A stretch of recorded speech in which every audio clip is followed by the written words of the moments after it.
Hello friends, आज का हमारा टॉपिक है respiratory volume and capacities. Respiratory volume में हम सबसे पहले डिस्कस करते हैं टाइडल वॉल्यूम। टाइडल वॉल्यूम यानी टीवी, इसको डिनोट कर सकते हैं। टाइडल वॉल्यूम क्या होती है? हमारी वॉल्यूम ऑफ एयर इंस्पायर्ड और expired during a normal respiration. ये हमारा टैग किया है, जैसे नॉर्मल हम आराम से बैठे कोई काम नहीं कर रहे, तो उस टाइम पे जब हम नॉर्मली इंस्पायर और एक्सपायर जितनी एयर को कर रहे हैं वो हमारी होती है टाइडल वॉल्यूम। एक रेस्पिरेशन की बात हो रही है, आपने एक बार सांस अंदर नॉर्मल खींचा और नॉर्मल छोड़ दिया, वो हमारी जितनी हम एयर उसमें लेके या छोड़ के गए वो हमारी होती है टाइडल वॉल्यूम। और ये अप्रोक्सीमेट होती है हमारी 500 ml तक, ठीक है। और तो हेल्दी मैन में इतनी होती है, लेकिन हम एक मिनट में अगर कैलकुलेट करें इसको तो हमें पता है हम एक मिनट में 12 से 16 या 16 से 20 बार एस्पायर करते हैं, तो इसको हम मल्टीप्लाई कर सकते हैं 12 या 16 से। तो 6000 से 8000 ml तक हम एयर एक मिनट में इंस्पायर और एक्सपायर कर रही है, ठीक है। तो ये होगी हमारी टाइडल वॉल्यूम। उसके बाद हम बात करते हैं इंस्पायरेटरी रिजर्व वॉल्यूम, IRV से इसको हम डिनोट करते हैं, इंस्पायरेटरी रिजर्व वॉल्यूम। ये क्या है? The additional volume of air a person can inspire by a forceful inspiration. कोई पर्सन है, जैसे हम प्राणायाम भी करते हैं, तो उसमें क्या करते हैं, फोर्सिबल जो वो इंस्पायर कर रहे हैं हम, यानी जबरदस्ती जो है वो एयर जितनी हम ले जा सकते हैं अपने अंदर वो लेके जा रहे हैं। तो जो ये फोर्सिबल इंस्पायरेशन है, जितनी एयर हमारे अंदर गई वो हमारी होती है इंस्पायरेटरी रिजर्व वॉल्यूम। इसका मतलब क्या है? एवरेज जो होती है 2500 टू 3000 ml तक ये हमारी हो सकती है इंस्पायरेटरी रिजर्व वॉल्यूम। ये अलग है और ये अलग है। टाइडल वॉल्यूम क्या है? जो हम नॉर्मली इंस्पायर कर रहे हैं, इंस्पायर और एक्सपायर कर रहे हैं, वो 500 ml है हमारी। ये क्या है? फोर्सिबल इंस्पायरेशन कर रहे हैं, फोर्सफुल ये, और जितनी ये हम कर रहे हैं, ठीक है। ये है हमारी इंस्पायरेटरी रिजर्व वॉल्यूम। फिर उसके बाद आती है हमारी एक्सपायरेटरी रिजर्व वॉल्यूम। उसी तरीके से ये तो नॉर्मल थी टाइडल वॉल्यूम, जो हम एक्सपायर कर रहे हैं वो भी 500 ml है हमारा। लेकिन अगर हम एक्सपायरेटरी रिजर्व वॉल्यूम की बात करें तो फोर्सिबली हम कितना जो है वो एक्सपायर कर सकते हैं,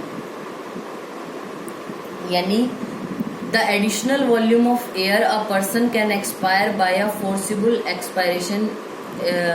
इसकी एवरेज जो है वो 1000 से 1100 ml तक ये हो सकती है। फिर हम बात करते हैं रेजिडुअल वॉल्यूम। रेजिड्यू हम किसके लिए वर्ड यूज करते हैं? जो हमारा एक लास्ट में एक रेजिड्यू रह जाता है, जैसे हमने अगर लकड़ी को जलाया तो बाद में जो ऐश बच गई वो हमारा रेजिड्यू है। तो रेजिडुअल वॉल्यूम क्या होती है? The volume of air remaining in the lungs even after a forcible expiration. Forcibly आपने एक्सपायर कर दिया, यानी जितना आप अपनी तरफ से एक्सपायरेशन यानी एयर को, जो एल्वियोलर एयर है उसको बाहर निकाल सकते थे, आपने निकाल दिया। लेकिन ऐसा तो नहीं होता हमारे लंग्स में एयर खत्म ही हो जाए, तो वो मात्रा जो फोर्सिबल एक्सपायरेशन करने के बाद भी आपने फोर्सिबली एक्सपायर कर दिया, उसके बाद जो मात्रा लंग्स में है वो हमारी होती है रेजिडुअल वॉल्यूम। ये कितनी होती है? 1100 से 1200 ml होती है, जो लंग्स में हमेशा रहेगी, ठीक है। फिर ये तो हमारी वॉल्यूम्स की बात है। अब हम बात करते हैं रेस्पिरेटरी कैपेसिटीज की। तो इन वॉल्यूम्स को जोड़ के कुछ को माइनस करके हम कैपेसिटीज को जो वो निकालते हैं। तो सबसे पहले हम बात करते हैं इंस्पायरेटरी कैपेसिटी, यानी कोई भी जो पर्सन है उसकी एयर को इंस्पायर यानी अपने लंग्स में ले जाने की कितनी कैपेसिटी है। नॉर्मल 500 ml तो वो ले ही जा सकता है, प्लस में जो फोर्सिबली इंस्पायर कर रहा है वो भी ऐड होगी, तो वो हमने मानी थी जैसे 2500 या 3000 तक हो सकती है ये।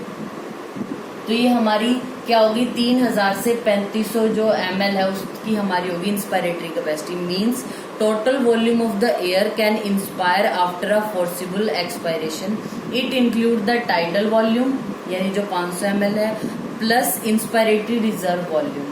ये क्या करेगा? जो पर्सन है वो नॉर्मली भी, चाहे वो आराम से बैठा है ये तो लेगा ही लेगा एक बार इंस्पायरेशन के टाइम पे, प्लस में अपनी कोशिश करके कितना फोर्सिबल इंस्पायर कर सकता है वो भी।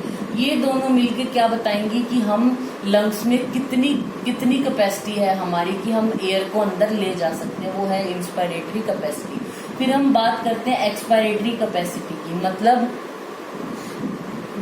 यानी पेशेंट है जो, या सॉरी पर्सन है, हेल्दी पर्सन है, वो कितना फोर्सिबली जो है वो एक्सपायर कर सकते हैं। एक्सपायरेटरी कैपेसिटी क्या है?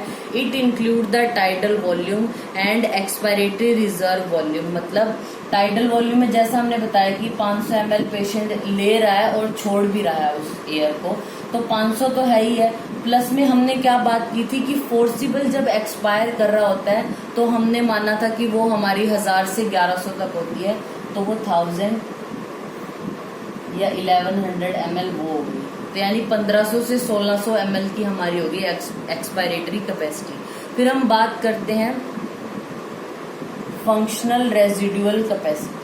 फंक्शनल रेजिडुअल कैपेसिटी क्या होती है? The volume of air that will remain in the lungs after a normal expiration. Normal expiration के बाद, ये जो हमने रेजिडुअल वॉल्यूम बात की थी, यानी हमने फोर्सिबल एक्सपायरेशन किया, हवा को बाहर निकाला है जबरदस्ती अपने लंग्स से, उसके बाद भी लंग्स में इतनी तो बचेगी। लेकिन ऐसा तो नहीं है हम डेली या नॉर्मली भी हम फोर्सिबल एक्सपायरेशन कर रहे हैं, नॉर्मल कर रहे हैं ना इंस्पायरेशन और एक्सपायरेशन, तो उस टाइम पे हमारे लंग्स की जो क्या है फंक्शनल रेजिडुअल कैपेसिटी कितनी है?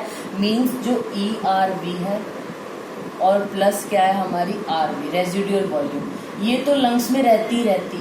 ये कब निकलती है? जब हम फोर्सिबली इसको बाहर निकालते हैं, वरना तो ये अंदर ही रहती है। तो फंक्शनल रेजिडुअल कैपेसिटी हमारी कितनी है? जो एक्सपायरेटरी रिजर्व वॉल्यूम है और जो रेजिडुअल वॉल्यूम है उनको जोड़ के हमारी आती है फंक्शनल रेजिडुअल कैपेसिटी। फिर हम बात करते हैं हमारी वाइटल कैपेसिटी। वाइटल कैपेसिटी क्या होती है? The maximum volume of a air a person can breathe in after a forcible expiration. Forcibly आपने एक्सपायरेशन किया, बाहर निकाल लिया हवा को, उसके बाद आप कितना मैक्सिमम अंदर खींच सकते हो, वो होती है हमारी vital capacity. It include ERV, TV and IV। ठीक है, फिर हम बात करते हैं TLC यानी टोटल लंग कैपेसिटी। हमारे लंग्स की कैपेसिटी कितनी है टोटल? तो total volume of air accommodated in the lungs at the end of force inspiration. ये हमारा लंग, इसमें क्या किया हमने? फोर्सफुली क्या किया? इंस्पायर किया, जबरदस्ती जो है वो जो एटमॉस्फेरिक एयर है उसको लंग्स में हम लेके गए। उसके बाद लंग्स में जितनी एयर रह सकती है, जितने हमारे लंग्स की कैपेसिटी है, कितनी एयर को वो एकोमोडेट होल्ड कर सकता है, वो होती है हमारी total lung capacity. It include RV, यानी ये तो लंग्स के अंदर रहती है तो कभी बाहर आएगी नहीं। ERV वो यानी एक्सपायरेशन जब करेगा तभी तो निकालेगा फोर्सफुल, यानी नॉर्मल ये भी रहती है।